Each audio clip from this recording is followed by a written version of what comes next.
Hello dear aspirant, उम्मीद है आप सभी बहुत अच्छे होंगे और आप सबने पेपर अपना दे दिया होगा।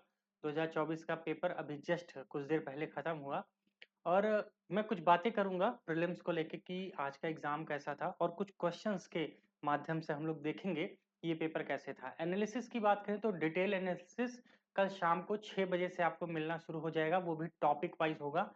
जैसे इकोनॉमी हो गया, साइंस एंड टेक हो गया, ऐसे करके हर सब्जेक्ट का। लेकिन अगर मैं बात करूं पेपर कैसे था, अगर ये हटा दीजिए, अभी आप देख लीजिए एग्जाम में पेपर एग्जैक्टली आया कैसे था और एक्सपेक्टेड कट ऑफ हमारी क्या हो सकती है, सब कुछ बात करेंगे। ठीक है, तो देखिए नंबर एक अगर बात करें आज का जो प्रीलिम्स का पेपर था, तो मैं यही कहूंगा पेपर कहीं से भी बहुत ज्यादा इजी आप नहीं कह सकते। जो आप सब लोग कह रहे हैं ना पेपर इजी था, तो भाई मैं नहीं मानता पेपर इजी था। पेपर मॉडरेट टू हार्ड में था, क्योंकि सिर्फ पॉलिटी का सेक्शन हटा दीजिए, इकोनॉमिक्स के कुछ क्वेश्चन हटा दीजिए, उसके बाद पेपर आसान नहीं है। खासकर इन्वायरमेंट ठीक ठाक लेवल पे पूछा गया है। उसके साथ साथ अगर आप साइंस एंड टेक में जाएंगे आपको मेहनत करनी पड़ेगी पेपर को निकालने के लिए, इतना आसान नहीं होने वाला है।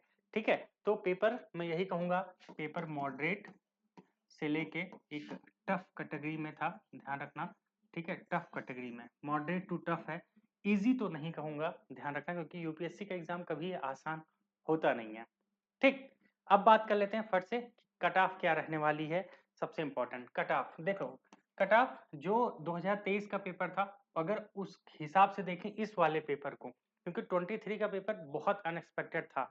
इस बार अच्छी बात क्या रही कि जो ऑप्शन वाले थे, जैसे ओनली वन ओनली टू, ऐसे बहुत मिनिमम क्वेश्चन पूछे हैं, मुश्किल से 7 8 10 क्वेश्चन होंगे, उससे ज्यादा नहीं। तो अच्छी बात यही है, और मैं बार बार कह रहा था कि भाई देखो पेपर नॉर्मल होने वाला है। जो यूपीएससी ने अनएक्सपेक्टेड क्वेश्चंस भर दिए थे 2023 में, वो इस बार नहीं होगा। इस बार नॉलेज के साथ साथ जो मैंने बोला लॉजिकल थिंकिंग पे पूरा पेपर बनाया गया था, आप किस हिसाब से सोच पाते हैं। और एलिमिनेशन टेक्निक लग रही है, आराम से 10 से 15 क्वेश्चन में लगी है, बहुत अच्छे से लगी है। उस पर भी डिस्कस करेंगे, लेकिन उससे पहले बता दूं कट ऑफ कितनी जाएगी। ये मान के चलिए कट ऑफ जो रहेगी वो बिलो द 90 रहेगी, बिलो द 90। ध्यान रखना 90 से ऊपर कट ऑफ नहीं जाने वाली। पेपर इतना भी आसान नहीं था। जो बच्चे करके आए हैं ना, एग्जैक्टली जब उनका मैं देख रहा हूँ तब समझ में आ रहा है कि इतना आसान नहीं था, गलतियां बहुत बहुत भर भर के हुई हैं। ध्यान रखना, तो बिल्कुल टेंशन मत लीजिए, जो भी किया है बेस्ट किया है। अब आगे देखना है क्या कर सकते हो। अगर लगता है कि आप 90 के अराउंड हो, मतलब 90 से ऊपर ही सोच के चलना, उससे कम तो ना सोच चलना जर्नल वालों।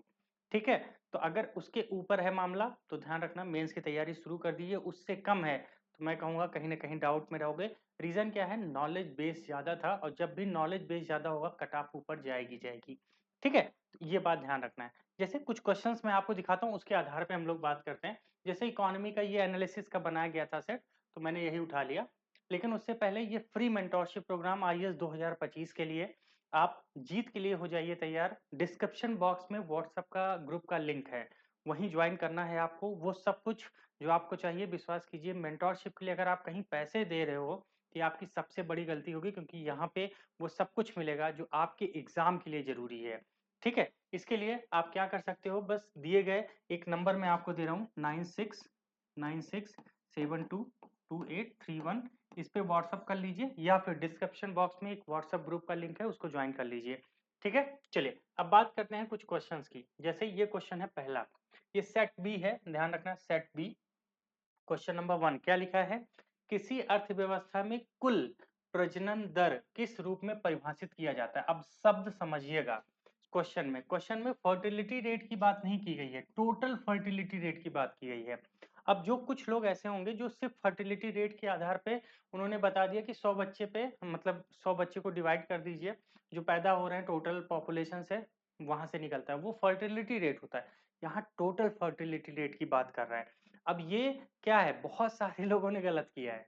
इतना चीजें आसान लग रही थी लेकिन इतनी आसान नहीं तो इसका आंसर क्या होगा, एक महिला का गर्भ धारण आयु के अंत तक उसने जीवित बच्चों की औसत संख्या कितनी रही है, ये ऑप्शन हमारा होगा, ऑप्शन डी। देखो एक शब्द से ना उत्तर बदल जाता है, इसीलिए बात को समझिए, पेपर आसान नहीं है, मैं बार बार कह रहा हूँ इतना भी आसान नहीं है।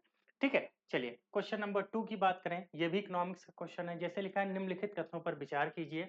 भारत में गैर बैंकिंग वित्तीय कंपनियां भारतीय रिजर्व बैंक की चल निधि सुनियोजित सुविधा विंडो का लाभ उठा सकती है, यानी कि जो नॉन बैंकिंग फाइनेंशियल कंपनीज होती हैं वो एक्सेस कर सकती हैं लिक्विडिटी एडजस्टमेंट फैसिलिटी। ध्यान रखना, लिक्विडिटी एडजस्टमेंट फैसिलिटी सिर्फ कॉमर्शियल बैंक के लिए अप्लाई है, उनके और किसी के लिए नहीं है। तो ध्यान रखना, ये ऑप्शन तो गलत है।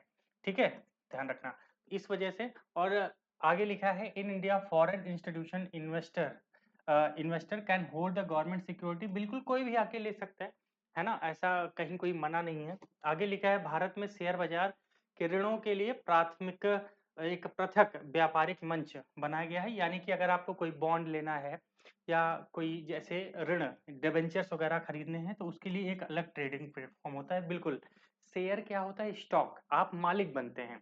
जब आप मालिक बनते हैं तो वहां पे ऋण नहीं होता। ठीक है, मतलब आप जो कंपनी है उसको ऋण नहीं दे रहे हैं, आप सीधा सीधा उनसे हिस्सेदारी खरीद रहे हैं। शेयर का मतलब ये होता है। तो स्टॉक, वो स्टॉक हुआ, वो अलग है। लेकिन आप डिबेंचर खरीद रहे हैं, डिबेंचर का मतलब या कंपनी का बॉन्ड खरीद रहे हैं, तो बॉन्ड में आप पैसा दोगे ना, और वो बाद में पैसा कंपनी देगी भी देगी। तो ये जो है उसको ऋण कहते हैं। तो उसका एक अलग प्लेटफॉर्म है स्टॉक एक्सचेंज पे, वहां से ट्रेड किया जाता है। तो 2 and 3 is correct, option D यहाँ पे हमारा सही हो जाएगा। ठीक है, तो ऐसे करके क्वेश्चन है। अब जो बच्चा यहाँ पे एग्जैक्टली उसने एनबीएफसी को सही से नहीं पढ़ा, लिक्विड एडजस्टमेंट फैसिलिटी को सही से नहीं पढ़ा, तो वो गलत कर देगा। और ऐसे क्वेश्चन मैंने बहुत डिटेल में इन सब चीजों को कराया है। ठीक है, आगे बात करें। जैसे क्वेश्चन नंबर 3 लिखा है, निम्नलिखित में से कौन कॉर्पोरेट बॉन्डों और सरकारी प्रतिभूतियों में व्यापार कर सकती हैं। अब जैसे यहाँ पे देखो, एग्जैक्टली इंश्योरेंस कंपनी, भाई इंश्योरेंस कंपनी आपको इंश्योरेंस देती है, कहती है इतने साल में हम पैसा बढ़ा देंगे। तो वो बढ़ता जो पैसा है होता है ना, जैसे एलआईसी है तो एलआईसी बढ़ा के पैसा देती है, इंश्योरेंस कंपनी ही तो है एक। तो अब ये क्या करेगी, गवर्नमेंट कॉर्पोरेट बॉन्ड में गवर्नमेंट सिक्योरिटी में पैसे लगाएगी, लगाएगी तभी तो इनकम होगी, तभी तो पैसा देगा। तो ध्यान रखना, ये तो होगा ही होगा। पेंशन फंड, बिल्कुल, क्यों? क्योंकि देखो पेंशन फंड क्या है, आपको 60 साल के बाद मिलना है, एक लंबे समय के लिए इन्वेस्टमेंट चाहिए। और बॉन्ड हो गया, गवर्नमेंट सिक्योरिटी, ये सिक्योर माने जाते हैं, तो यहाँ पे बिल्कुल इन्वेस्टमेंट किया जा सकता है। आगे है रिटेल इन्वेस्टर्स, और रिटेल इन्वेस्टर तो कर ही सकता है, हम आप हैं, हम आपके पास भी पैसा है तो जाके आप बिल्कुल ले सकते हो गवर्नमेंट सिक्योरिटीज। ठीक है, और जब आप चाहो कॉर्पोरेट बॉन्ड भी ले सकते हो। तो यहाँ पे आंसर क्या हो जाएगा, 1, 2 एंड 3। ठीक है, इन आंसर्स पे मत जाइएगा, जो लिखा है ये गलत हो सकता है, लेकिन जो मैं बता रहा हूँ वो ध्यान से समझिए। ठीक है, अब चलिए एक क्वेश्चन मैं और लेता हूँ। ठीक है, क्वेश्चन नंबर 4 क्या लिखा है कि निम्नलिखित में से विचार कीजिए, ट्रेडेड एक्सचेंज फंड, मतलब एक्सचेंज ट्रेडेड फंड, ये। उसके बाद लिखा है मोटर व्हीकल, सॉरी, उसके बाद लिखा है करेंसी स्वैप। ठीक है, मुद्रा की अदली बदली और मोटर वाहन। निम्नलिखित में से वित्तीय लिखित यानी कि इंस्ट्रूमेंट क्या होता है? Instrument, financial instrument. Financial instrument में 3 चीजें आती हैं, स्टॉक आता है, मनी जब पैसा एक्सचेंज हो वो आता है, या ट्रेड जब पैसे में कुछ खरीदा बेचा जाता है। तो ये 3 बातें ध्यान रखना। तो ये बताओ, पैसा क्या मोटर व्हीकल में आएगा? खुद सोचो ना, ये तो एक सामान है, वस्तु है। तो सीधी सी बात है, पैसे से कुछ खरीद बेच रहे हो तब होगा, तो ये तो पॉसिबल है नहीं भाई, ये हटा दो। और एक्सचेंज ट्रेडेड फंड कौन सा होता है? वो पैसा जिससे आप क्या करने वाले हो, कोई चीज खरीदने, चाहे शेयर खरीदोगे, बॉन्ड खरीदोगे या कुछ भी खरीदोगे, तो वो होता है एक्सचेंज ट्रेडेड फंड। तो ये भी सही है। अगला है करेंसी स्वैप। करेंसी स्वैप का मतलब एक करेंसी को दूसरी करेंसी में चेंज करना, खरीदना, वो भी तो एक टाइप का खरीदना है। जैसे तुम्हारे पास रुपया है, अब रुपया से तुम्हें डॉलर खरीदना है, तो तुम उतना रुपया दोगे तब उतना डॉलर मिलेगा, ये खरीदना हुआ। एक्सचेंज का मतलब यहाँ लिखा है स्वैप, स्वैप मतलब एक तरह से वही मामला आ जाएगा। तो ये भी ऑप्शन सही है। तो ध्यान रखना, यहाँ पे आंसर क्या हो जाएगा, 1 एंड 3, ऑप्शन डी। ये काट दीजिए, मैंने क्या कहा, ये आंसर सही नहीं है, क्योंकि ये इनिशियल साइड में क्या होता है, एक आंसर लेके कुछ लिख दिया जाता है, बाद में आंसर चेंज किए जाते हैं, तो इसको भूल जाइएगा। ठीक है, चलिए एक क्वेश्चन और, उसके बाद मैं आपको बताऊंगा कि पेपर एग्जैक्टली और क्या क्या बेहतरीन रहा। लिखा है, भारतीय अर्थव्यवस्था के सेक्टरों के संदर्भ में निम्नलिखित युग्मों पर विचार कीजिए। अब बहुत सारे बच्चे ये क्वेश्चन गलत करके आए हो, विश्वास करो कैसे निकालोगे प्रीलिम्स हैं, कैसे निकालोगे? मैं तो यही सोचता हूँ भाई। सवाल क्या लिखा है, कृषि उत्पाद और भंडारण द्वितीयक, मतलब storage of agriculture produce secondary. Agriculture produce, जैसे मान लो तुमने धान बोया, अब जब धान तुमने बोया तो उसको तुमने काट लिया, काटने के बाद धान की बोरियों में तुमने धान को रख के ले जाके तुमने क्या किया, अपने घर के कमरे में रख दिया या कहीं पे रख दिया। ये जो तुम स्टोर कर रहे हो वो सेकेंडरी है कि वो प्राइमरी है? तब भी तो वो धान का धान ही है। अब तुमने क्या किया, कोई भी गेहूं हुआ, चावल हुआ, कुछ भी, उसको स्टोर करना वो प्राइमरी सेक्टर में ही आता है भाई, ध्यान रखना, ऐसी गलती नहीं करनी है। ओके, तो ये तो ऑप्शन गलत है, बिल्कुल गलत है। डेयरी फार्म प्राइमरी में आएगा बिल्कुल, क्योंकि ये प्राइमरी होता है भाई, डेयरी फार्म प्राथमिक क्षेत्र है। खनिज की खोज, जाके देखो, जब मैंने पढ़ाया था primary sector, secondary sector, tertiary sector, वहां मैंने चिल्ला चिल्ला के बताया था कि भाई जो मिनरल्स, जो हमें खनिज मिलता है, कहाँ से मिलता है? नेचर से। जो चीज नेचर से मिलती है वो प्राकृतिक में होती है। जैसे एग्रीकल्चर प्रोड्यूस नेचर से मिला, प्राइमरी। डेयरी फार्म, हमें क्या मिलेगा? दूध। जो दुग्ध उत्पादन होगा, प्राइमरी। क्यों? नेचर से मिल रहा है, क्योंकि वो नेचर है। कौन? वो जो जानवर हैं वो नेचर के दिए हुए हैं। और मिनरल, मिनरल कहाँ से मिल रहा है भाई? हम क्या कर रहे हैं, नदियों से खनन कर रहे हैं तो वहां से मिल रहा है, तो वो क्या है? टर्सरी में थोड़ी जाएगा, वो भी प्राइमरी है, क्यों? नेचर दे रहा है। तो सीधी सी बात है, ये ऑप्शन भी क्या है? गलत है। वेविंग क्लॉथ, यानी कि बुनाई कताई, शर्ट बनाना, कुछ भी, है ना, बुनाई करना कपड़े का, तो ये सेकेंडरी में आएगा, क्योंकि ये सीधी सी बात है, बिजनेस है। तो यहाँ पे ये सही है, ये सही है। तो only two statements are correct, only B. अब ये क्वेश्चन गलत करके आओ, फिर से कह रहा हूँ, इन आंसर्स पे मत जाइएगा प्लीज, इस आंसर्स पे मत जाइएगा, ठीक है? ये गलत है, ठीक है? अब आप खुद सोचो, ऐसी क्वेश्चंस गलत करके आओगे? हम्म। चलिए आगे बात करते हैं। नेक्स्ट एक क्वेश्चन और देख लो। ये सवाल देखो, जबरदस्त सवाल दे रखा है यूपीएससी ने, क्योंकि वही क्वेश्चन आंसर रिपीट हो रहा है तो इसको भूल जाइएगा। ओके, क्या लिखा है? With the reference of physical capital in India, in Indian economy consider the following item. अब लिखा है फार्मर प्लग वर्किंग कैपिटल, किसान का हल कार्यशील पूंजी है। अच्छा ठीक है, अच्छा ये बताओ, किसान के पास ट्रैक्टर है, ट्रैक्टर, तो ट्रैक्टर क्या करता है? वो भी तो खेत की जुताई करता है ना, खेत की जुताई करता है। तो ये बताओ, तुम्हारी स्थिर पूंजी है या कार्यशील पूंजी है? स्थिर पूंजी वो होती है जिससे हम संपत्ति बनाते हैं, तो ट्रैक्टर एक संपत्ति है।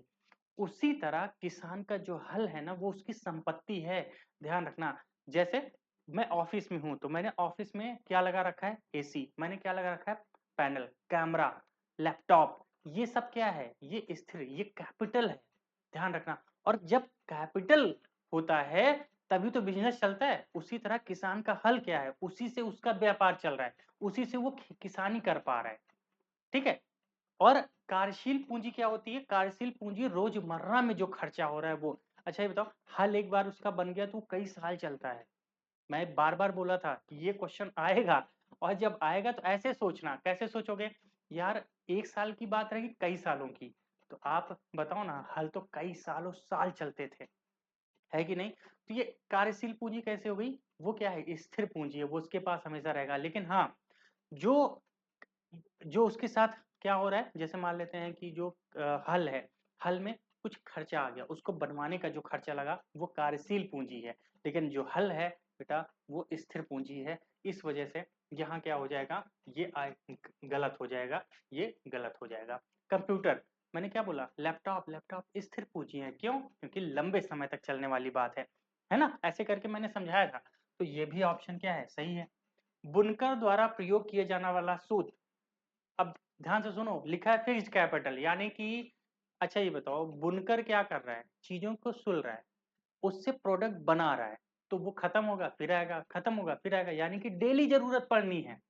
क्या एक बार सूत ला दिए तो पूरे साल भर चलेगा? क्या 2 साल 5 साल चलेगा? नहीं भैया, हर साल हर दिन जरूरत पड़ेगी नए सूत की। तो ये कहाँ से फिक्स हुआ? फिक्स तो वो हुआ एक बार रख दिया गया, चलना है?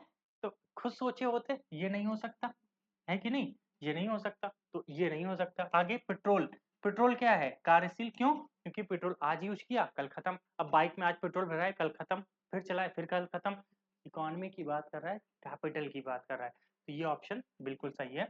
यहाँ पे दो ही ऑप्शन सही है, 1 and 2 इज 1 and 2। यही होता है लॉजिकल थिंकिंग।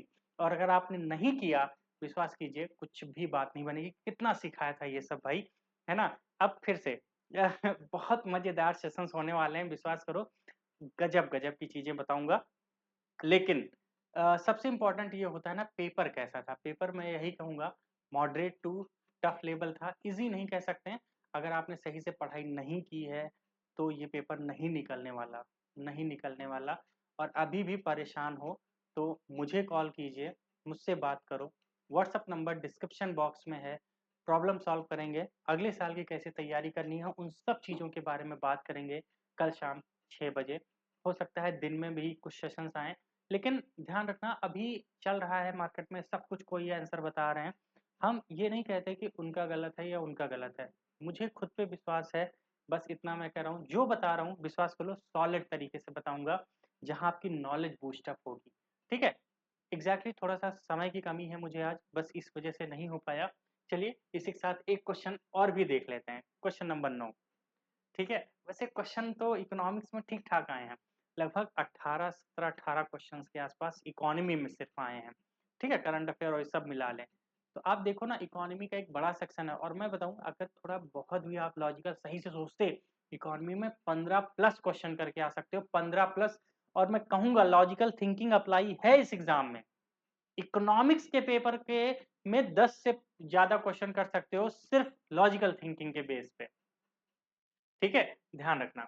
लेकिन अब क्या ही बोलूँ, फिर से इन सब चीज़ों पे बात करेंगे हम लोग, लेकिन अभी के लिए मैं बस आपको ये बताना चाहता हूँ, ये फ्री मेंटरशिप प्रोग्राम ज़रूर जॉइन कीजिए। और कट ऑफ कितनी जाने वाली है? 90। अगर इससे कम है, मुझसे बात करो, आगे का प्लान बताऊँगा क्या करना है, क्योंकि पर्सनली टच होना बहुत ज़रूरी है किसी टीचर से, किसी मेंटर से। नहीं तो विश्वास करो एग्ज़ाम नहीं होने वाला है, बहुत परेशान रहोगे साल भर फिर से। तो उस परेशानी को दूर करना है तो साथ लगिए। कॉम्पिटिशन कम है। उनके लिए कम है जो इस तरह से सोच पाते हैं।